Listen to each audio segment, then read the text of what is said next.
നിങ്ങൾ company board LGS നോക്കുന്നവരായാലും Bevco നോക്കുന്നവരായാലും തീർച്ചയായിട്ടും നോക്കിയിരിക്കേണ്ട SCERTയിലെ കുറച്ച് പോർഷൻസാണ് നമ്മുടെ ചാനലിലൂടെ പ്രൊവൈഡ് ചെയ്യുന്നത്. നമ്മുടെ ചാനലിൽ ഇപ്പോൾ ന്യൂ SCERTയിലെ പുസ്തകങ്ങളെന്ന പോർഷൻസാണ് ഇപ്പോൾ നടന്നുകൊണ്ടിരിക്കുന്നത്. ഏതൊരു എക്സാം എടുത്താലും നിങ്ങൾക്ക് കാണാം അതിനകത്ത് ഏതെങ്കിലും ഒരു പുസ്തകം തന്നിട്ട് അത് എഴുതിയതാരെന്ന് ചോദിക്കാം.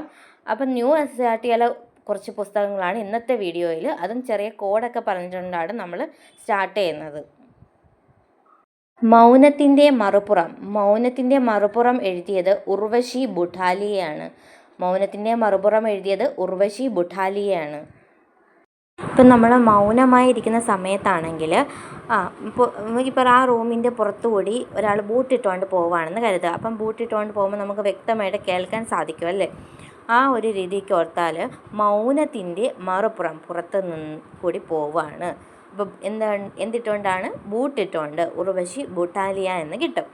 ഇനി ദേവഭൂമിയിലൂടെ എഴുതിയത് MK രാമചന്ദ്രനാണ്. ദേവഭൂമിയിലൂടെ MK രാമചന്ദ്രൻ്റേതാണ്. അപ്പോൾ ഭൂമിക്ക് ചുറ്റും വലം വയ്ക്കുന്നത് ചന്ദ്രനാണ് അല്ലേ? അപ്പോൾ ഈ ഒരു രീതിക്ക് ഓർത്തിരുന്നാൽ രാമചന്ദ്രൻ എന്ന് കിട്ടും. പക്ഷേ രാമചന്ദ്രൻ എന്ന പേര് വേറെയും വരുന്നതുകൊണ്ട് നമുക്കിത് ഓർത്തിരിക്കാനായിട്ട് എമ്മും കെയും എടുക്കാം.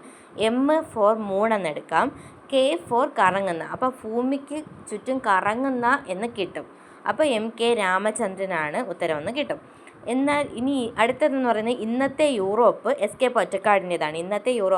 പൊറ്റക്കാടിൻ്റേതാണ്. ഇതെങ്ങനെ ഓർത്തിരിക്കാമെന്ന് വെച്ചാൽ യൂറോപ്പിൽ മുഴുവനും കാടാണ് എന്ന രീതിയിൽ ഓർത്തിരുന്നാൽ ഇന്നത്തെ യൂറോപ്പ് SK പൊറ്റക്കാടിൻ്റേതാണെന്ന് കിട്ടും. ഇനി കോമൺ സെൻസ് തോമസ് പെയിൻ്റെ പുസ്തകമാണ്.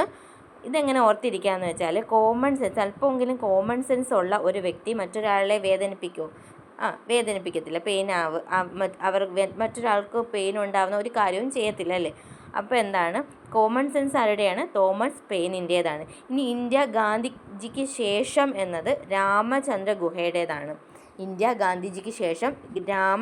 ഗുഹയുടേതാണ്. ഇതെങ്ങനെ ഓർത്തിരിക്കാമെന്ന് വെച്ചാൽ ഇപ്പോൾ ഗാന്ധിജിക്ക് ശേഷം എന്നല്ലേ പറഞ്ഞത്. ഇപ്പോൾ ശേഷം എന്ന് പറയുന്നത് നമ്മൾ അദ്ദേഹം മരിക്കുന്നതിന് തൊട്ട് മുമ്പുള്ള ഒരു കാര്യം ഓർത്താൽ മതി. ഗാന്ധിജി മരിക്കുന്നതിന് തൊട്ട് മുമ്പ് പറഞ്ഞ വാക്കുകളാണ് എന്ത്? ഹേ റാം എന്ന് അല്ലേ? അപ്പോൾ ആ ഹേ റാമിൽ റാം എന്നത് രാമൻ എന്ന രീതിയിൽ ഓർത്തിരിക്കാമല്ലോ. രാമചന്ദ്ര ഗുഹയാണെന്ന് ഓർത്തിരിക്കാം. ഇനി ഇന്ത്യയുടെ സ്വാതന്ത്ര്യ സമരം എഴുതിയത് ബിപിൻ ചന്ദ്രയാണ്. ആരാണ്? ബിപിൻ ചന്ദ്രയാണ്. ഇത് SCERT ചാപ്റ്ററിൽ നിന്ന് എടുത്തിട്ടുള്ള കുറച്ച് പുസ്തകങ്ങളും അവയുടെ കർത്താക്കളുമാണ് കൊടുത്തിട്ടുള്ളത്. നിങ്ങൾക്ക് ഓഡ് ഇഷ്ടമായിട്ടുണ്ടെങ്കിൽ ലൈക്കും സബ്സ്ക്രൈബും ചെയ്ത് സപ്പോർട്ട് ചെയ്യണമെങ്കിൽ